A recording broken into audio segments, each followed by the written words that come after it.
Eu tenho a alegria de abrir uma sessão da nossa manhã de hoje, que é extremamente importante, não menos do que as anteriores, mas que ela traz riquezas de outras especialidades irmãs e que vem através de profissionais que vão se sentar nessas cadeiras cuidadosamente colocadas pelo Rodrigo. Um pouquinho mais para lá, Rô, por favor, porque parece que alguns dos profissionais trouxe algumas imagens para serem exibidas aqui. Eu vou apresentar, então, cada um deles, porque quem vai presidir essa mesa redonda vai ser a doutora Marta Machado, que é a presidente da ABCD, sobre a abordagem multidisciplinar do paciente com doença inflamatória intestinal. Multidisciplinar, está na palavra, significa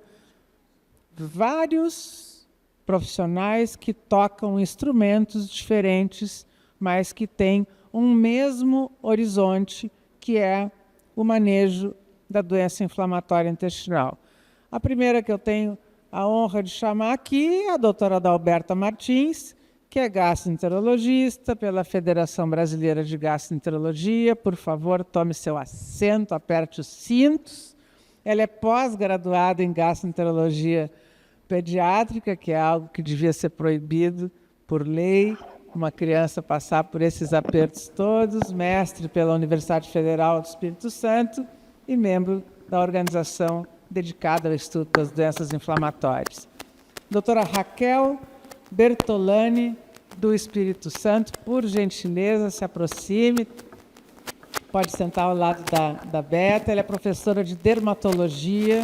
A pele é um órgão muito importante para todos nós, para todos os pacientes. Professora de dermatologia da Universidade Federal do Espírito Santo, dermatologista do UCAM, mestre e doutor em doenças infecciosas pela Universidade Federal, e ela atua em dermatoses imunomediadas. Muito obrigado pela sua presença. Dr. Eduardo Rossetti, membro titular da Sociedade Brasileira, por favor, de coloproctologia. Sente-se. Muito obrigado por ter aceitado o nosso convite. Doutora Elisandra Polito, médica reumatologista, trabalha com as juntas, com as articulações, titulada pela Sociedade Brasileira de Reumatologia, por gentileza. Ela é da equipe de imunoterapia da Unimed de Vitória, reumatologista da Prefeitura também, e atua na equipe multidisciplinar do Programa para Atendimentos com Pacientes com Fibromialgia e Osteoartrite. Doutora Marta Machado, por gentileza, se aproxime, que a senhora vai presidir esta mesa. Depois disso, a gente vai ter um almoço oferecido para todos vocês, para todo o nosso staff também, e depois a gente continua o turno da tarde. Muito obrigado. Muito obrigado, colegas, pela presença. A ideia dessa mesa redonda inicial é um bate-papo. É um bate-papo e vocês ficam pensando, mas o que tem uma reumato ali? Mas o que tem uma dermatologista ali? A gente vai conversar muito sobre manifestações extraintestinais e da importância da equipe multidisciplinar. Então, esse é o momento que cada um vai ter o seu tempinho para apresentar. É importante mostrar imagens, às vezes, e depois eu gostaria que partissem de vocês as perguntas para os especialistas. O que vocês querem saber da reumato, do coloprocto, da dermato, da doutora Adalberta? Então, nós vamos ter uma breve apresentação de cada um deles na sequência, né, Eliana? Apresentação de cada um deles na sequência, que já foram apresentados, e depois nós vamos fazer um bate-papo informal. O que você gostaria de saber? Podemos iniciar? Não sei qual é o primeiro? Qualquer um. Pode. Vamos no A gente pode começar fazendo perguntas ou você já vai apresentar? Não, acho que é melhor nós fazer uma breve apresentação, vai surgir as dúvidas, e aí a gente volta para o debate. Primeiramente, gostaria de agradecer o convite, dizer que eu não mordo, apesar de ser coloprocto. Sei que muitas vezes, quando o paciente é encaminhado por alguém ao coloprocto, portador de doença inflamatória, acha que tudo deu errado. Mas, na verdade, não é assim. Nós fazemos parte da linha de cuidados, nós estamos aqui para ajudar em todo esse processo que foi dito aqui. E eu trouxe algumas imagens, não é uma aula, são apenas algumas mensagens que eu acho que são importantes para os pacientes, tá? Não vou falar trabalhos, mas sim apenas algumas coisas para a gente mostrar aqui, coisas bem breves. Pode passar? É isso? Tem que apontar para lá. Pode passar para mim? Muito bem. A primeira mensagem que eu queria deixar é que, em média, 80% dos pacientes portadores de doenças inflamatórias intestinais, em algum momento da vida, podem precisar de uma cirurgia, seja de grande porte, seja de pequeno porte.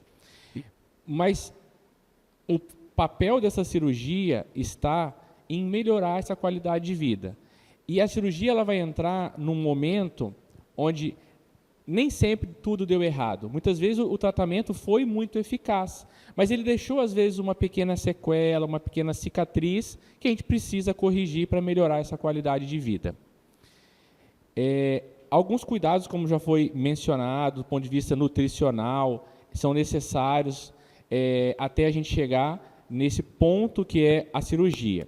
E uma condição que assusta muitos pacientes, como já foi mencionado aqui, muitas vezes é a necessidade de um estômago. Nós vamos trazer algumas informações aqui.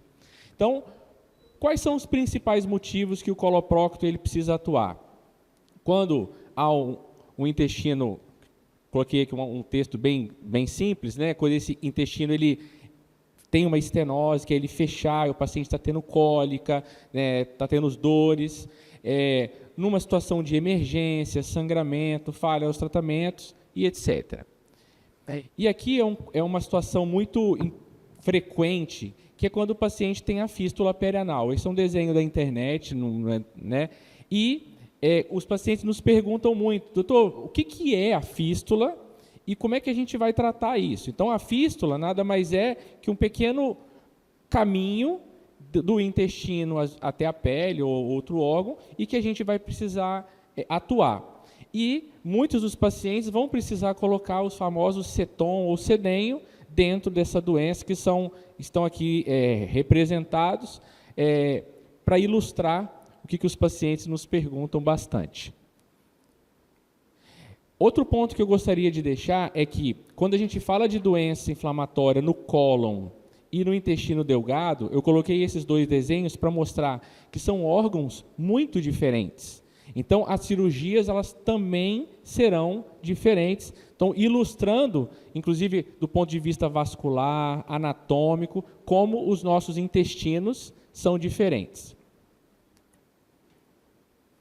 Coloquei aqui alguns desenhos, eu não sei se não é para assustar ninguém, mas mostrando que as cirurgias existem várias formas e nem sempre nós vamos retirar o segmento que está doente ou com cicatriz. Então aqui é uma técnica onde havia um estreitamento e o final esse estreitamento foi alongado ou dilatado, né? Uma estenoplastia. Outras técnicas não vêm ao caso aqui, mas apenas para mostrar,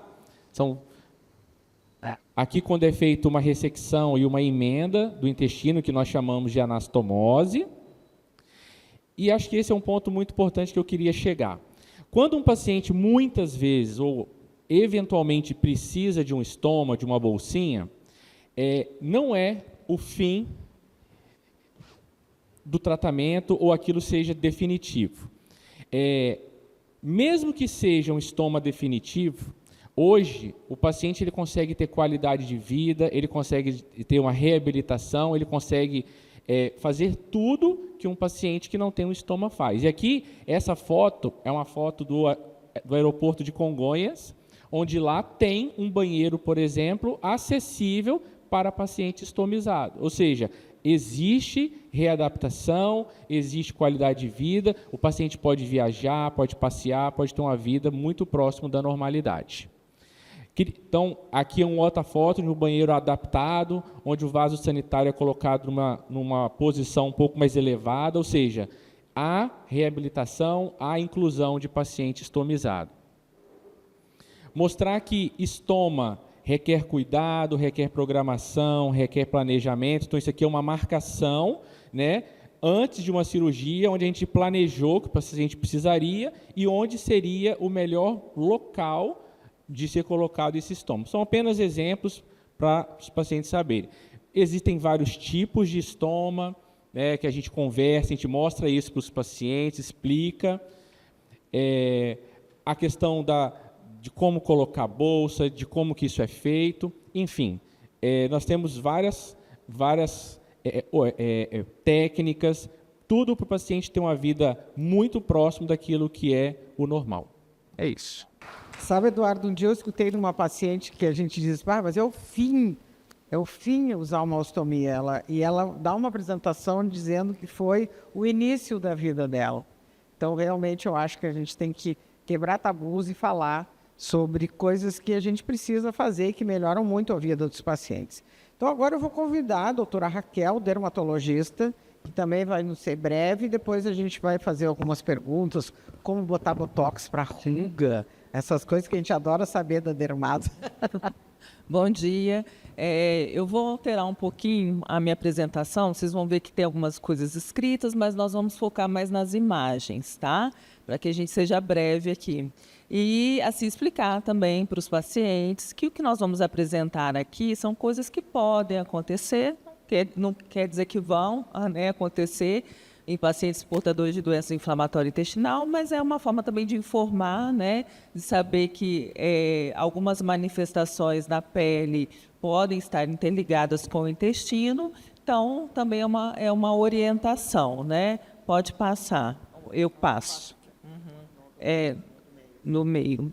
Então, existe uma prevalência aí de 10% a 30% de manifestações cutâneas em pacientes com doenças inflamatórias intestinais, e elas ficam classificadas em 4 categorias, né? Reativas, específicas, associadas e as complicações. Com relação às reativas, por que são assim chamadas? Porque são os mesmos mecanismos imunológicos e patogênicos das doenças inflamatórias intestinais, mas têm características histológicas diferentes. Então, são o eritema nodoso, o pioderma gangrenoso, a síndrome de Sweet e lesões orais, lesões na boca.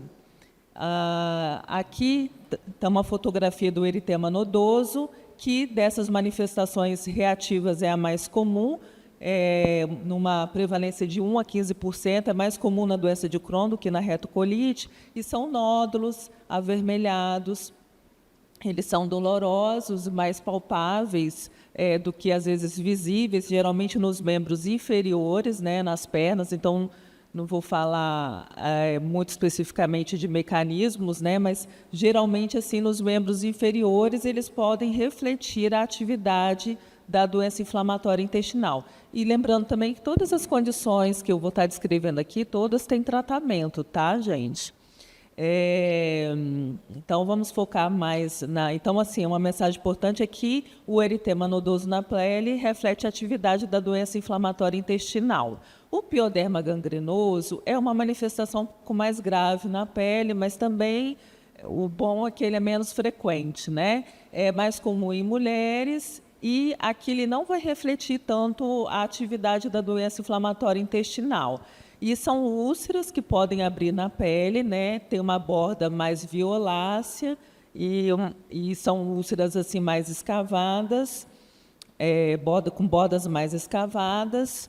Elas podem aparecer nos membros inferiores e também em torno das ostomias, tá?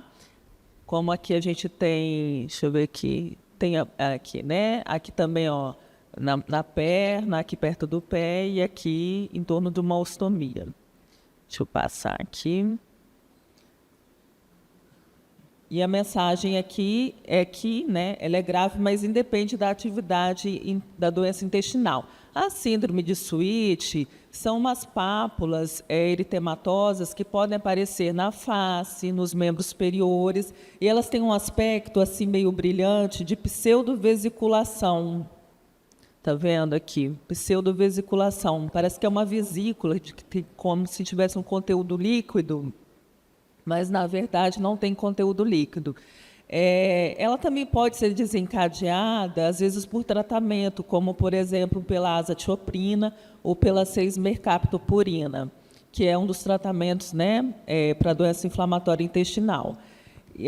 Podem ser um pouco dolorosas e respondem muito bem ao tratamento com corticoide, tá? Melhoram muito bem. E aqui, ó, no braço também, aqui são lesões um pouquinho mais exuberantes, tá? Chamada síndrome de Sweet, uma dermatose neutrofílica inflamatória. Se for causada pela azatioprina, né, deverá ser suspensa essa medicação. E, quando não, quando é relacionada à doença, como eu disse, responde muito bem ao corticoide. Lesões orais também são consideradas reativas na forma de aftas ou úlceras aftoides na cavidade oral. Às vezes podem preceder o diagnóstico da doença inflamatória intestinal, mais comuns na doença de Crohn, e também geralmente refletem a atividade da doença inflamatória intestinal. E outras manifestações orais seriam, além da estomatite aftosa, periodontite, que é a inflamação, né, da gengiva, e uma forma um pouquinho mais severa, que é a pioestomatite vegetante. Também tem foto aqui uma úlcera oral um pouquinho mais severa, e essas pápulazinhas mais vegetantes na barba. Deixa eu passar. Das manifestações específicas, por que elas são chamadas assim? Porque tem características histológicas que são as mesmas da doença de Crohn, né? Que são os granulomas não caseosas, mas elas surgem fora do trato gastrointestinal. Então, nós temos as formas clínicas contíguas, que têm uma extensão direta com o intestino, e a chamada doença de Crohn metastática, porque não tem contiguidade com o intestino, surgem em áreas extraintestinais. Então, nessas manifestações contíguas, em continuidade com o intestino, seria na região perianal, na região periestomal, na região orofacial. Né? Podem surgir fístulas, fissuras, úlceras e abscessos, né? Como a gente vê aqui nessas duas fotos, e essa lesão aqui um pouquinho mais distante. Né, o tratamento geralmente é limitado com relação a medicamentos, e cirurgia frequentemente é necessária, como o doutor estava explicando na aula dele. E a doença de Crohn metastática são lesões que não são contíguas com o intestino, pápulas, placas, nódulos e úlceras. Geralmente a localização é genital, né, ou perigenital, também perianal, como a gente vê aqui, lesões verrucosas na genitália. Tratamento pode ser feito com corticoide tópico ou intralesional, antibióticos como metronidazol. E a doença inflamatória intestinal, às vezes, compartilha alguns mecanismos imunes que a gente vê também em outras doenças dermatológicas. Então, distúrbios de pele, inflamatórios ou autoimunes podem coexistir, cutâneos, né, podem coexistir com a doença inflamatória intestinal. Então, existem uma série de outras doenças, como a hidradenites supurativa, a psoríase, dermatite atópica, acne, que é conglobata, que é uma acne um pouco mais severa, e outras doenças. Então, vou falar aqui um pouquinho mais sobre a hidradenites supurativa, que, erroneamente, ela às vezes é diagnosticada como furúnculos, né? Mas ela aparece em áreas de dobras, que são as axilas, as virilhas, e são recidivantes, né? E às vezes formam pertuitos, fístulas nessas áreas, e o paciente, por vezes, ele recorre ao médico por diversas vezes e faz antibiótico e não melhora, até que vai a um dermatologista e a gente diagnostica a hidradenites supurativa. E, às vezes, pode ter associação, né, com doença inflamatória intestinal, doença de Crohn, né? Existe uma associação maior do que a retocolite, E, às vezes, você, por exemplo, quando a hidradeniite supurativa ocorre na região perianal, existe até uma dificuldade diagnóstica em relação à doença de Crohn contígua na região perianal, né? Precisa se investigar para ver se é uma coisa ou outra. Aqui não vou falar muita coisa, aqui mostrando também esses nódulos e as fístulas que podem acontecer nessa região. Hoje em dia, nós temos tratamentos também com os imunobiológicos, né, para essas condições, para que você não chegue a um estágio mais avançado, como aquela terceira axila.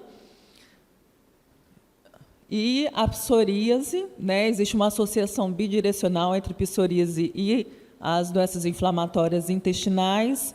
Ocorre com uma frequência maior na doença de Crohn do que na retocolite ulcerativa. Eles compartilham, as duas doenças compartilham mecanismos imunológicos, né? Isso explica, né, fortalece esse conceito de eixo intestino-pele que tem sido estudado. Existem formas, né, clínicas de psoríase, não só aquela que são placas, eritematoidescamativas em cotovelos e joelhos, que seria a forma mais frequente, né? Mas pode aparecer uma forma pustulosa na palma da mão, na planta do pé, uma forma eritrodérmica, que a pele fica toda avermelhada, uma forma que aparece mais nas dobras, que é chamada forma invertida, e também, mais uma vez, eu vou recordar, para tudo isso nós temos tratamento. E aqui, né, mostrando a forma em placa, que é a forma mais frequente, que é mais que uma mensagem, que a inflamação intestinal pode preceder e desencadear uma inflamação cutânea, reforçando esse conceito do eixo intestino-pele. E com relação às complicações, o que eu trouxe aqui são as manifestações cutâneas induzidas pelos tratamentos, que no caso, na doença inflamatória intestinal, estou terminando. A gente é muito usado os anti-TNF, né? E esses imunobiológicos, às vezes, podem desencadear lesões psoriasiformes, infecções. É raro, câncer de pele não melanoma, que seria o basocelular ou espinocelular, e outras manifestações. Mais importante seria a psoríase paradoxal. Por que chamado paradoxal? Porque o anti-TNF também trata a psoríase. E, às vezes, no tratamento de uma doença inflamatória intestinal, ele poderia desencadear psoríase. Normalmente, a gente não precisa suspender o tratamento. Dá para contornar com tratamento tópico para psoríase. E aqui, às vezes, diferenciar entre psoríase e reação paradoxal é um pouco difícil, mas a gente consegue, né? Eu não vou me estender aqui, a gente consegue, tem alguns conceitos que a gente consegue diferenciar, mas só para lembrar que em determinadas situações é raro, mas às vezes, como nesse caso aqui, foi necessário suspender o imunobiológico e trocar para outro. Mas normalmente, a maioria dos casos, você mantém o imunobiológico e faz o tratamento tópico e o paciente melhora, quando tem reação paradoxal. Então, agora eu gostaria de convidar a doutora Elisandra, que é reumatologista, também para a sua breve apresentação. Joana. Bom dia a todos. Eu estou muito feliz de estar participando desse evento. A gente aprende muito, né? E é muito bom estar aqui envolvido com todos os outros colegas e os pacientes, né? Então, aqui é a minha apresentação. Bom, vou me descrever rapidinho. Eu sou branca, 1,64 m. Estou vestida de macacão creme com um blazer preto. Estou na mesma posição dos outros participantes. Enfim, vamos lá. Para cá? Essas áreas que eu trabalho, ela já me apresentou. Tá. Então, desculpa. Aqui tem uma foto, então, mostrando, né, uma pessoa inteira, né, completa, intestino, pele, articulação. O que eles conversam entre si, né? Por isso que tem essa mesa que nos convidou para estar exatamente linkando todos os sistemas. A doença inflamatória intestinal, então, ela é inflamatória, né? Não inflama só o intestino, né? Outras sistemas, outros órgãos vão também poder estar inflamados, e é por isso que a gente está aqui conversando. Então, além do intestino, o que mais pode inflamar? As articulações, a coluna, a pele, que foi muito bem dita, os olhos, os tendões e, inclusive, o estado emocional também pode estar afetado. Então, o que o paciente precisa observar em relação às dores para saber se ele está diante de uma outra manifestação de doença, né? Então, sinais importantes. Dor lombar persistente. E, eventualmente, a maioria das pessoas vai vivenciar uma dor lombar. Mas, se essa dor lombar for persistente mais de 3 meses, isso é um sinal de alerta para a gente investigar. Rigidez pela manhã. Acorda rígido, demora aí 5 minutinhos, não tem problema nenhum. Mas, se é uma rigidez que aí meia hora, demora mais de meia hora para esse paciente voltar a sentir o corpo leve, é um sinal de alerta que pode ser uma dor inflamatória. Dores articulares recorrentes. Quais os locais que podem doer, né? Mãos, punhos, ombros, cotovelo, joelhos. E aí a gente vai se atentar a alguns locais que podem ser muito mais frequentes numa manifestação extraintestinal das doenças inflamatórias. Então, seria punhos, membros superiores, quando você tiver, então, uma dor, um inchaço, uma vermelhidão naquele local, a gente pode estar diante de uma artrite envolvendo a atividade do intestino. Isso geralmente pode acontecer junto, né, com a atividade do intestino. Eu tenho intestino ativo e uma manifestação de artrite. Então, a artrite, o joelho pode acordar com o joelho inchado, às vezes um tornozelo, às vezes confunde com gota, às vezes os pacientes acham que é ácido úrico elevado, e às vezes pode ser, sim, uma manifestação a gente chama de enteroartrite, quando a artrite está linkada a uma doença inflamatória.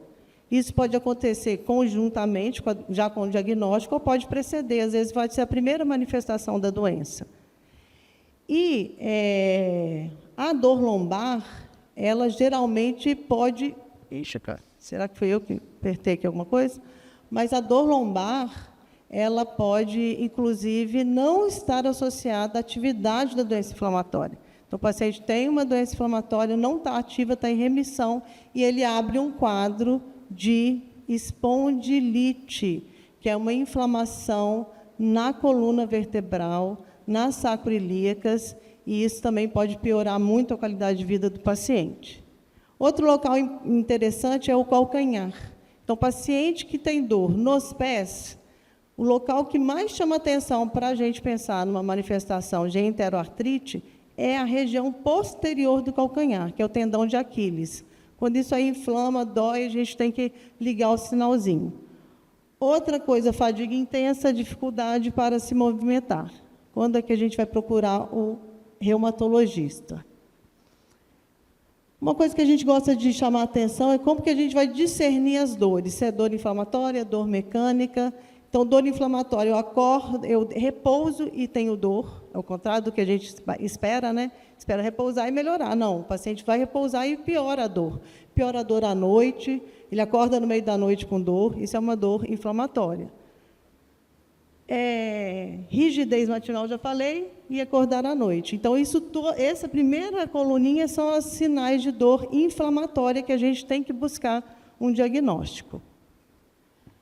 Esse aqui eu trouxe só para chamar a atenção, quando esses dedos são os dedos em salsicha, que também são bem característicos de doença reumatológica. Isso é uma inflamação da extraarticular, né, tendões, a cápsula ele fica inflamada e dá esse aspecto de dedo em salsicha.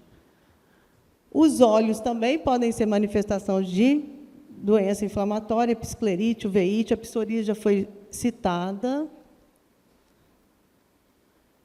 E a fadiga? É um sintoma muito comum, é invisível, está aqui descrito uma foto de uma pessoa comum, um trabalhador, e que ele tem, então, a sensação de que ele está carregando um peso muito grande, né? Está carregando pedra. Isso é um sinal de esgotamento e isso não pode ser julgado como preguiça, né? Muitos pacientes sofrem, né, julgamentos, ele mesmo às vezes se cobra dele não entender por que ele está vivenciando isso, né? De repente ele era uma pessoa tão ativa, tão produtiva, e ele de repente se vê diante de uma situação que ele já não consegue mais fazer tudo o que ele fazia. E aí ele pode sofrer uma autocrítica, né, ele mesmo não aceitar, ou ele ser julgado pelos outros e erroneamente chamado como preguiçoso. Mas a fadiga pode ser, sim, um sintoma de esgotamento, e ela tem que ser abordada e tem que ser tratada para melhorar a qualidade de vida.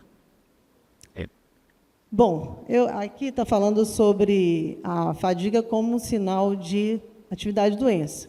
Mas a gente, como reumatologista, gosta de enfatizar quando está tudo bem, não estou mais tão doente, minha doença melhorou, mas isso ainda é um sintoma persistente. E aí a gente tem que abordar de outra forma a fadiga. E aqui, né, eu sou reumatologista, eu tenho que falar sobre fibromialgia, que está tão sendo mais visível, né, em relação às políticas e tudo.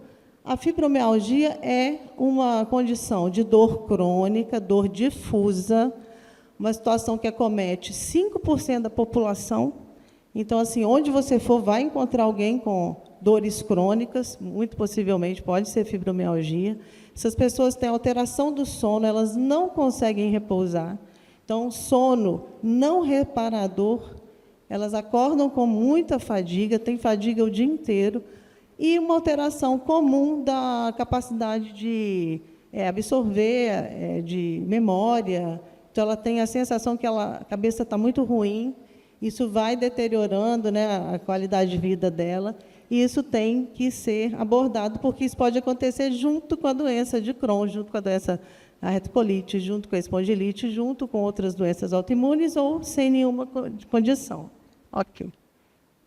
E aí, gente, então eu nem vou falar todo, eu trouxe até 2 casos clínicos, mas eu nem vou me ater, vou deixar para a gente conversar ao longo das negócios para ficar mais produtivo, tá bom? Eu queria agradecer muito. Então, a ideia nesse momento agora vocês estão desde as 8 horas da manhã nesse estado passivo de absorver as informações. Então, eu acho que esse é um momento que eu gostaria muito que vocês aproveitassem os especialistas e façam alguma dúvida. Toda pergunta vai servir para o vizinho, que nem eu digo, toda pergunta é válida. Então, aqui nós convidamos justamente para esse momento, tire a sua dúvida com o dermato, com o reumato, com o cirurgião, com a gastroenterologista. Aí fica aquele momento de silêncio. Até que alguém corajoso... Opa! Hoje, 2 corajosos. Isso é muito bom, porque isso é um momento importante para vocês. Bom dia a todos. Meu nome é Sandro Bermudes, paciente da doutora Adalberta, e eu gostaria de fazer uma pergunta para a doutora Lisandra. Doutora Lisandra, eu gostaria depois até de pegar o contato com a senhora, marcar uma consulta com a senhora. Até porque eu sinto muitas dores articulares. Hoje mesmo de manhã acordei com dor. Aí minha esposa, que está aqui ao meu lado esquerdo, ela faz a massagem, né? Passou um gel. Assim, agora nesse momento eu não estou com dor, mas eu sinto muitas dores. Tem dia que eu acordo para ir ao banheiro, dores até na sola dos pés, parece que eu pisei num monte de pedregulho. Esse aqui. Ok? Eu gostaria de saber da senhora por que isso. Muito obrigado. Sandro, obrigada pela pergunta. Então, Sandro, então, o fato de você ter uma doença inflamatória intestinal é um alerta que a gente deve investigar, sim, se essas dores são dores associadas à doença inflamatória ou associadas a uma outra doença, que é a espondilite, que pode acontecer em conjunto, porque elas também compartilham o mesmo background genético. Então, eu posso ter no mesmo paciente a doença inflamatória intestinal, uma espondilite e uma psoríase, por exemplo. Então, o fato de você acordar com dor, acordar com essas dores, a gente tem que investigar, é um alerta, né? Para a gente fazer essa multidisciplinaridade. O gastro, junto com o reumato, poder, né, avaliar a sua dor, né, para ver se a gente vai poder oferecer um tratamento, tá bom? Pode ser, sim, manifestação de doença reumática, né, que é a espondilite anquilosante. Eu acho também importante esta harmonia multidisciplinar na escolha do tratamento, né? Porque às vezes a gente fica tratando uma parte só quando a gente tem umas outras manifestações extraintestinais. Então, essa equipe multidisciplinar, que é a nossa mesa de hoje, é justamente por isso, para reumatologista identificar, quem sabe se é uma doença reumatológica autoimune associada à doença inflamatória, e vai discutir com a doutora Adalberta qual é o melhor remédio para o senhor. Então, isso é interessante isso para vocês entenderem. Esse é o objetivo dessa nossa mesa, é vocês entenderem esta harmonia como é importante. O paciente chegar contando dessa dor, que é uma dor que ele acorda de manhã, que à medida do dia ele vai melhorando. São os sinais de alerta que a gente precisa da ajuda do reumatologista. Por favor. Bom dia, eu sou Fátima. Obrigada, porque realmente é uma manhã assim, riquíssima. Obrigada, Thaís, por ter me convidado. Doutor Eduardo, você poderia falar um pouquinho sobre fístula e abscesso? Eu já tive os dois. Necessariamente os dois são muito próximos, eles são casados, porque eu já passei por isso, e eu sei o que é sentir dor 24 horas por dia, e eu digo que acho que foi uma das fases da minha vida que eu até pedi para morrer, porque dói muito. E é 24 horas, não tem sono, não tem nada. Pode falar um pouquinho sobre isso? Tradicionalmente, fístula e abscesso são espectros de uma mesma doença. O abscesso seria a fase aguda e a fístula é essa infecção aguda que cronifica. Então, nós, quando estudamos coloproctologia, nós estudamos exatamente isso, que o abscesso e a fístula é a mesma doença em fases diferentes. O abscesso na fase aguda e a fístula quando ela se torna longa, persistente e crônica. Óbvio que essa cronicidade ela pode ter crises de agudização onde o paciente refaz os abscessos. Normalmente, a fase mais dolorosa é a fase aguda. Então, quando o paciente faz esses abscessos, quando ele descobre e ao longo desse processo. Daí, só aproveitando a sua pergunta, por isso que a gente coloca aqueles dreninhos, chamados de abceton ou sedenho, que é exatamente para que, durante o tratamento, à medida que o remédio vai fazendo efeito, o paciente não faça esses abscessos novamente, causando dor, inflamação, necessidade do uso do antibiótico muitas vezes. Mas é a mesma doença em fases diferentes na maioria das vezes. Você queria pegar um gancho para o turno da tarde, porque a senhora falou uma coisa muito importante, que teve muita dor, muito desconforto e teve vontade de morrer. Isso é a verdade. Por isso que hoje de tarde a gente vai ter a doutora Carolina dando o enfoque dos aspectos emocionais. Porque realmente, às vezes, isso fica escondido embaixo do tapete.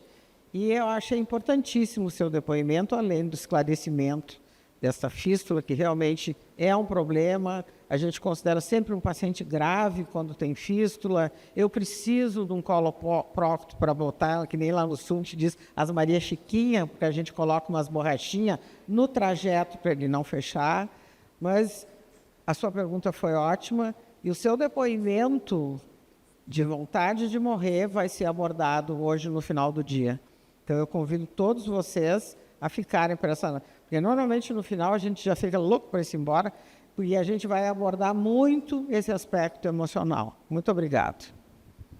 Porque é um assunto que até hoje eu me emociono quando eu falo, porque eu fiz 3 cirurgias, né? Claro. Em menos de 4 meses. Que eu cheguei em casa, logo desenvolvi outra, né? Então, é bem delicado. Mas passou, mas quando lembra... a caixinha ainda abre.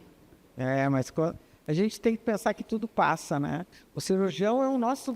Eu sou gastroenterologista, mas o cirurgião, que a doutora Luciana falou, ele tem um papel fundamental na nossa equipe, porque às vezes a gente morre de medo de um cirurgião, mas a gente precisa dessa harmonia para melhorar quando surge alguma complicação, alguma fístula, e, de novo, esse nosso tratamento, esse nosso atendimento de equipes. Agora eu vou fazer uma pergunta para a doutora Adalberta. A doutora Adalberta, ela é gastropediatra de formação, é nossa grande colega, e a gente tem visto, Adalberta, um aumento muito grande em crianças como é gastropediatra. E eu queria que tu nos explicasse mais ou menos esse momento difícil de transição da criança que tem o diagnóstico, passa por um período difícil, que é a adolescência, com todos os pré-requisitos de uma boa adolescência e rebeldia, e vai para a transição para um gastro adulto. Então, como é que tu faz isso na tua prática? Então, Marta, na minha prática isso não acontece, porque eu tenho a formação de gastropediatria adulto, então essa criança continua comigo. Mas a gente sabe que isso é difícil, porque uma criança que está no atendimento da rede pública do SUS, ela sai daquele serviço e, quando completa 17 anos, ela é obrigada a se modificar. E nem sempre a gente consegue fazer essa transição. Então, isso é uma falha, né, que ainda existe na nossa realidade. Né? Aí passa a ter que ir para o Hospital das Clínicas ou para a Santa Casa, os ambulatórios de doença inflamatória de adulto. E nem sempre a gente consegue ver isso. Não sei como que seria a experiência da Marília, porque ela também a Thaisa está no Hospital das Clínicas, lá a gente tem uma gastropediatra, eu acredito que lá deve ser até mais fácil do que quando a gente pensa no hospital infantil, que pertence à Secretaria de Saúde. Então, eu acho que isso vai variar de acordo com o local que está sendo atendido. Durante um tempo, eu fiquei no Hospital das Clínicas por um tempo, e depois, por questões administrativas, veio o EBSER, eu saí e aumentou o fluxo na Secretaria de Saúde, onde eu trabalhava avaliando as medicações de alto custo, né, que vocês viram aqui, ouviram eu contando a história. E aí, quando eu saí do Hospital das Clínicas, a proposta era criar o serviço de referência do próprio Estado. E aí, o que acontecia? Naquela época, não tinha outro gastropediatra no Estado que estivesse com intimidade com esse assunto, experiência com esse assunto. E aí foi quando nesse centro do Estado, as crianças eram colocadas numa ambulância e eram levadas para mim. Quando estava perto de eu aposentar, a gente fez uma transição. Né? Eu propus para a Secretaria de Saúde, na Gerência de Assistência Farmacêutica, que a gente capacitasse. Ontem estava aqui conosco a colega Silvana, e eu fiquei lá 2 anos com ela. Então, a gente fez uma transição técnica que era importante, mas eu acredito que ainda deve ter essa dificuldade na hora que ela vai transitar para um serviço de adulto, porque aí ela vai para um local completamente diferente. Né? E dessas crianças que estavam comigo na época do infantil, algumas seguiram quando eu fui para o infantil, né? E aí outras que já estavam fazendo a transição continuaram comigo. Mas é um momento difícil, porque a adolescência, você conhecer um outro profissional, eu tenho essa vivência em casa de ver uma adolescente com sobrinhos, né, com resistência de trocar de médico. Afinal de contas, você adquire confiança, você cria um vínculo, como eu falei aqui, a gente acaba se tornando amigo de vocês, não é mesmo? Com a convivência praticamente familiar, uma história que às vezes tem 20 anos, 25 anos, é uma realidade que a gente tem na nossa vida profissional. Né? Não, eu acho que é muito difícil. Sabe que é interessante que nos Estados Unidos os protocolos são 2 anos de transição. Então, quando chega aos 15 anos, vai junto para o gastro adulto e o pediatra acompanhando e decidindo a medicação. Puxa, aí é adequado, mas a gente sabe que isso é completamente diferente da nossa realidade. Então, uma das coisas que a gente faz lá no hospital, que a gente não tem essa realidade também no SUS, a gente começa a dar folhetos explicativos que a gente tem, né, a ABCD faz, o que é a doença que ele tem, e manda ele começar a estudar e vir com as dúvidas para o pediatra. E aí ele começa a falar da doença dele, ele começa a ler sobre a doença dele. Quando ele chega já no gastro adulto, ele já está mais familiarizado. E aí um deles disse, ainda bem que a senhora não vai me mandar para o geriatra depois. E eu acho que essa é uma dificuldade que até o adulto tem. Porque, às vezes, depois de uma história de 10 anos com um profissional, ele se vê numa situação que ele tem que mudar, porque mudou o plano de saúde. Então, é difícil, até para o adulto, né, essa realidade. Quando manda para o outro colega, a gente se sente uma solidão. Ó, não quer mais me cuidar, agora mandaram para dermatologista, doutora. Então, eu acho que essa solidão de trocar do médico que a gente está acostumado é muito ruim mesmo. Temos mais uma pergunta.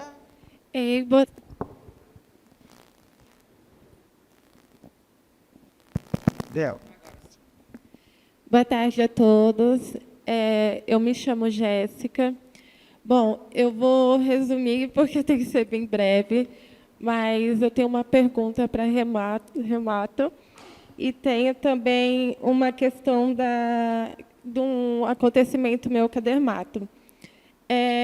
Eu descobri a retocolite ulcerativa em 2024. Foi após um acidente do meu pai, eu acho que desencadeou uma crise.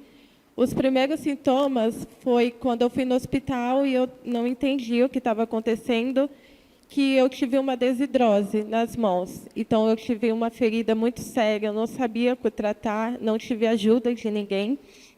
Os médicos, na verdade, não sabiam o que era. E, logo em seguida, veio o diagnóstico. Depois disso, eu passei por uma crise muito difícil de espinhas, que eu nunca tive na minha vida. Então, eu gostaria de saber, né, com a dermato, se essa possibilidade dessas espinhas, que foi horrível, foi a pior fase, pode acontecer de voltar nessa fase inflamatória. E com a Remato, eu gostaria de saber... Desculpa, gente, eu estou um pouquinho nervosa. Eu gostaria de saber o seguinte, nesses 2 anos de retocolite, eu tenho tido uma dor nos ombros durante a noite. Ela só vem na madrugada. E, assim, acomete meu sono, eu não consigo dormir.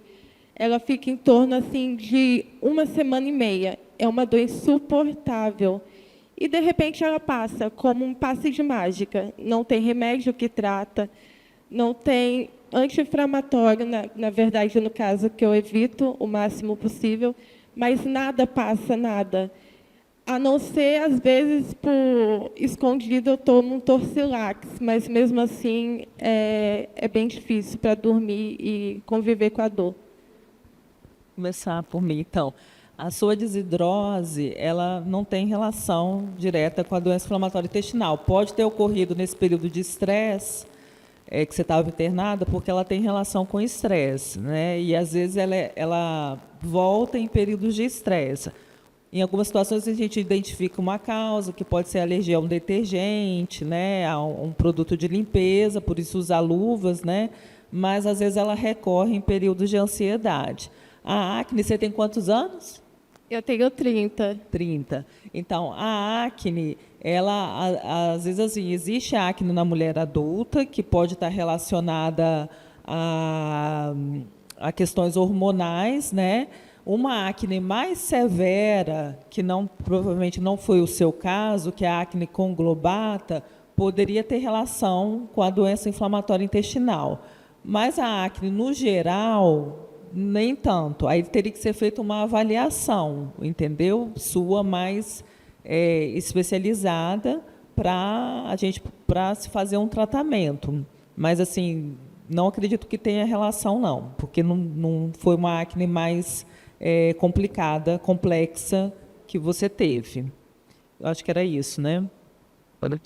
Jéssica, em relação às dores, essas crises, a primeira pergunta, a doença intestinal está controlada? Não. Então, aí é uma coisa que a gente tem que, junto com o gastro, né, estudar se essas dores articulares, essas crises nos ombros, podem ser uma manifestação de artrite mesmo, ou seria só uma artralgia, aí, uma dor por tensão mesmo muscular. Infelizmente, é difícil, às vezes, aquele quadradinho que eu mostrei, dor inflamatória, dor mecânica, você citou 2 coisas aí que acorda no meio da noite, né? Sugerindo ser uma dor inflamatória. Então, a gente pode estar diante de uma artrite. O fato dela desligar, né? Vem a crise e some, aí a gente fica, assim, às vezes, até na dúvida se realmente é uma artrite persistente, uma artrite mesmo, que inflama, dá derrame articular nos ombros, ou se é uma manifestação aí de uma dor tensional, que pode acontecer também. E aí fica difícil para a gente, só por aquele quadradinho, definir.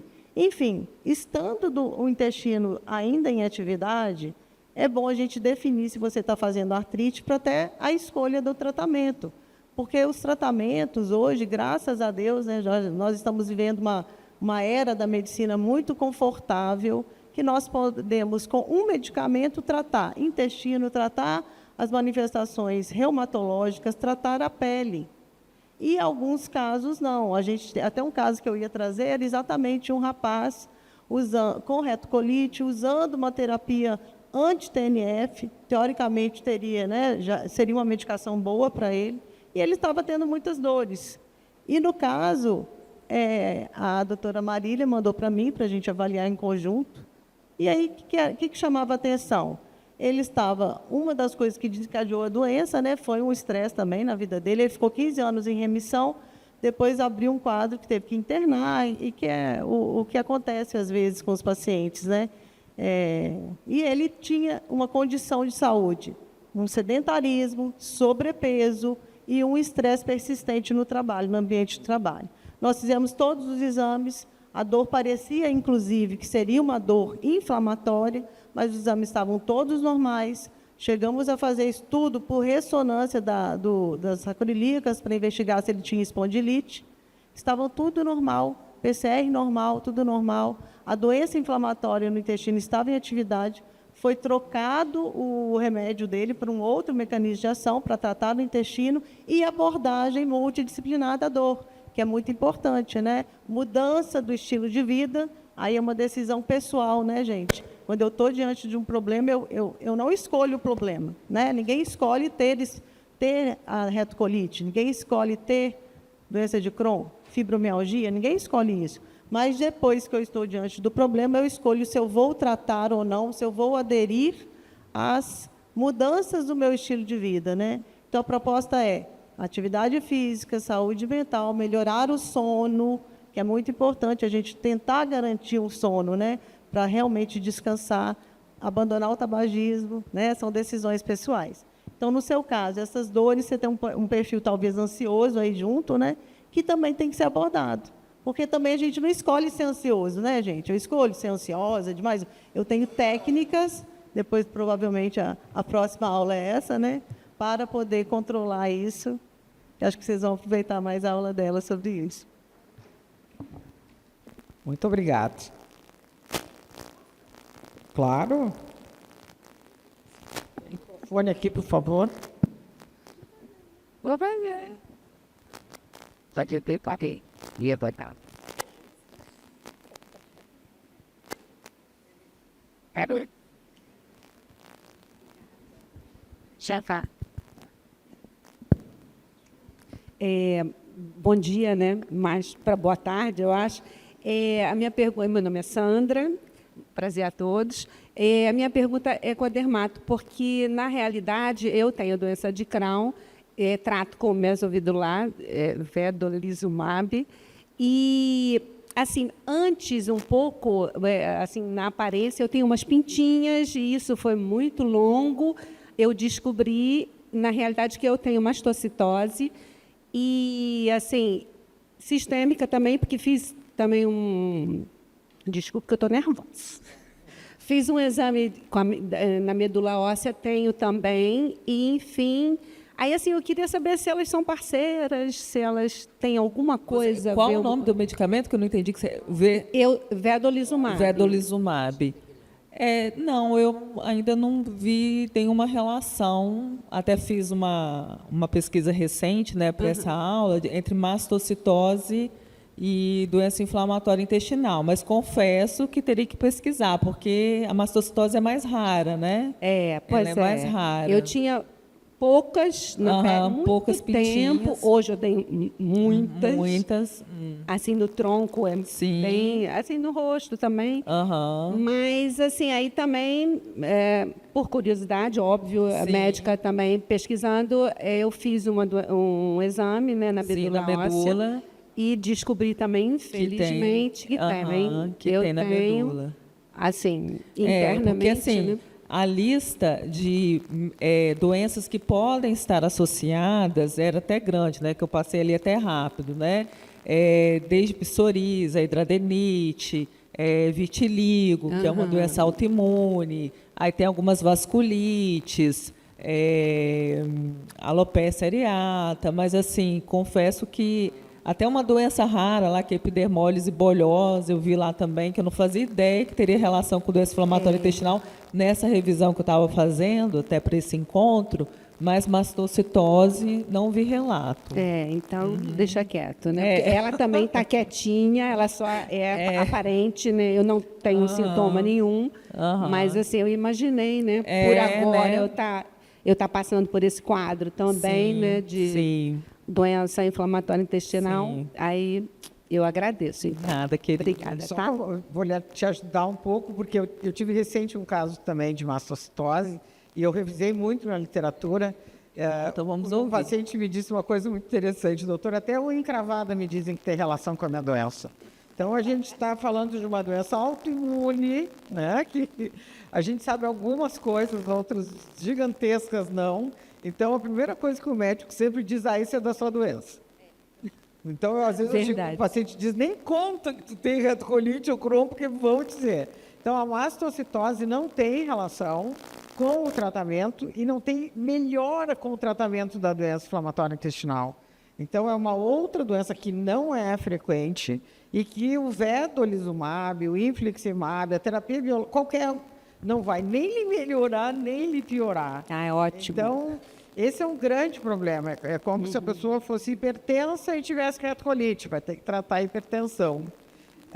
E, às vezes, de novo, né, volto para a emoção. A piora da mastocitose está muito relacionada ao estresse. E aí, verdade. vamos combinar Isso nessa sala, muito né? Quem mesmo. não tem estresse, É difícil, né? então, é o tipo da coisa que quando a gente não sabe o que é virose, e quando não está indo bem é o estresse. E aí a mochila é a senhora que vai carregar do estresse. Então, não tem relação com o seu tratamento e veio na mochila da doença, que não é comum também. Obrigada.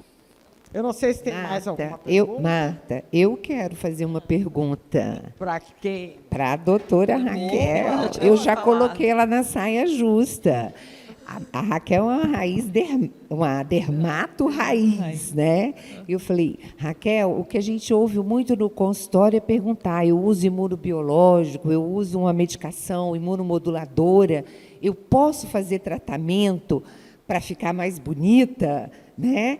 E aí, podemos autorizar? Tem alguma restrição com o medicamento? Como é que é isso? Porque tem muitas coisas boas que também podem ser feitas. Eu sou uma dermato diferente, que eu faço doença, né? Doença e pesquisa. E aí não faço não faço estética, né? E a estética cada vez mais vem avançando, vão surgindo tratamentos novos e a gente nem consegue acompanhar, né? Apesar de estar sempre com os colegas nos congressos, eu falei, bom, vou pesquisar para te dar essa resposta. Então, a resposta, sim, os pacientes podem fazer tratamentos, né? Mas a gente tem que avaliar a questão da doença e a questão dos tratamentos, né? Primeiro, a doença não pode estar em atividade, né? Também, assim, pacientes com manifestações na pele, como eritema nodoso, ou aquelas mais graves, como pioderma, lógico que a gente vai evitar. E os procedimentos estéticos, eles também têm uma estratificação, né, de risco, né, desde os assim, mais tranquilos, como uma toxina botulínica, que tem baixo risco, daí entra também luz intensa pulsada, que é para tirar manchinhas. Aí tem os de risco moderado, que são os preenchedores, bioestimuladores, que são substâncias injetadas na pele para estimular colágeno, que é ácido polilático, hidroxiapatita de cálcio, e fios, né? Chamados famosos fios de PDO. Esses têm moderado risco. E aí, o que é importante? Numa revisão de literatura, que eu fui, né, fazer o dever de casa, preenchedores. Tem uma revisão em pacientes, mas foi feita em pacientes com HIV, que mostrou 28% de complicações nesses pacientes que faziam uso de imunossupressores. E, na verdade, esses 28% de complicações eram nódulos, né, complicaçõezinhas de nódulos subcutâneos. E quando o paciente usa imunossupressor, tipo azatioprina, metrexato, esses nódulos, essas complicações seriam mais em formato de granulomas. E imunobiológicos seriam mais complicações infecciosas.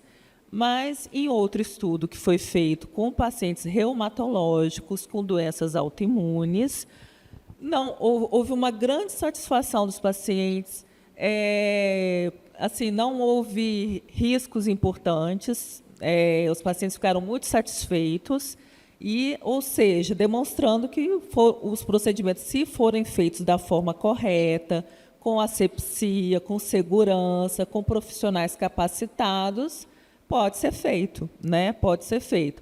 E tem aqueles procedimentos que são mais agressivos, porque aí vai ultrapassar a barreira, vai agredir mais a barreira cutânea, como lasers ablativos, dermabrasão, porque, né, tem uma esfoliação da pele mais agressiva. Aí, sim, nesses casos, tem que, às vezes, até suspender o imunobiológico. E aí você tem que ver o risco-benefício de se fazer isso, né? Mas eu achei interessante que medicamentos imunossupressores como metrexato, azatioprina, estariam mais relacionados a granulomas e os imunobiológicos a processos infecciosos. Mas nesse estudo com pacientes reumatológicos, com doenças autoimunes, os preenchedores não tiveram grandes complicações, não. Os pacientes ficaram satisfeitos com os resultados. Então, assim, a gente recomenda também que, quando for fazer de preferência com médico, com dermatologista, porque hoje existe, assim, né, vários profissionais não médicos que também realizam os procedimentos. Então, quando você tem uma questão de saúde, uma doença inflamatória intestinal, está fazendo uso de imunobiológico ou imunossupressor, a gente tem que ter um cuidado a mais. E lembrar também que o uso de corticoide pode interferir na cicatrização, né? Aí, algum procedimento que vai ter, igual um laser mais ablativo, que você vai ter que esperar uma cicatrização melhor, aí evitar também se estiver usando corticoide. Sabe, nós vamos fazer um pouco de propaganda aqui. No nosso FOPAD do Rio de Janeiro, a gente teve a doutora Sueli Carneiro, que é uma dermatologista, que ela ficou só respondendo perguntas de estéticas e medicamentos, o que podia e o que não podia, e a gente escreveu na revista, que deve estar dentro da bolsinha de vocês, a última edição da nossa revista, tem uma matéria com ela falando exatamente isso, procedimentos estéticos e doença inflamatória intestinal, porque essa dúvida realmente existe e realmente ela respondeu exatamente o que tu está respondendo, e o cuidado, eu acho que é essas clínicas aí, né, que fazem sem nenhum conhecimento, sem nenhum cuidado de esterilizar, e ela falou justamente isso. A gente tem muito medo da terapia biológica e o grande problema, às vezes, é a azatioprina. E você vê que a medicina estética, apesar de eu não fazer, eu admiro muito os colegas que fazem, estudam muito, pesquisam muito, né, e fazem assim de uma forma primorosa. Então, assim, tiver que fazer, vai fazer com dermatologista. A gente fez um negócio, tipo, eu chamei de entrevista, era o que eu tinha mais ou menos a ideia hoje. E aí era uma entrevista. Então, eu comecei perguntando, doutora Sueli, a senhora acha que os procedimentos estéticos na doença inflamatória intestinal têm algum problema? Aí ela me deu uma resposta que eu tive vontade de ir embora do Cefado, porque ela disse, tem problema eu me olhar no espelho e não estar feliz. Então, realmente, eu acho que esse cuidado é importante no lugar adequado, com o profissional adequado. Da autoestima, né? A importância da autoestima e respeitar a vontade do nosso paciente.